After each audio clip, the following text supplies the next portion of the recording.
আমার জীবনে মা হওয়ার খবরটা এলো হঠাৎ করে, অনেকটা অবিশ্বাস্যের মতো। ডাক্তারের মুখে অভিনন্দন কথাটা শুনে আমি হতবাক হয়ে গেলাম। আনন্দের সঙ্গে সঙ্গে মনের ভিতরে একটা ভয় জেগে উঠলো। পারবো তো আমি সবকিছু সামলাতে? প্রথম 3 মাস ছিল অনেক কষ্টের। সকালবেলা বমি, সারাদিন বমি বমি ভাব। তখন কিছু খেতে পারতাম না, শরীরটা অনেক দুর্বল হয়ে পড়ছিল। মাঝে মাঝে বিছানা থেকে উঠতে কষ্ট হতো, মাথা ব্যথা, সব মিলিয়ে দিনগুলো যেন অন্ধকার। এই সময় ছায়ার মতো পাশে ছিল আমার স্বামী।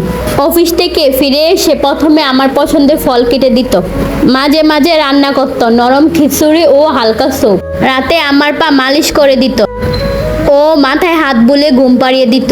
আমি একটু ব্যথা পেলে আমার স্বামী কান্না করে দিত। হঠাৎ করে আমি একবার অসুস্থ হয়ে পড়লাম। তারপর সে আমাকে হসপিটালে নিয়ে গেল। ডক্টর বলল সবকিছু ঠিক আছে, কিন্তু একটু বিশ্রামের দরকার।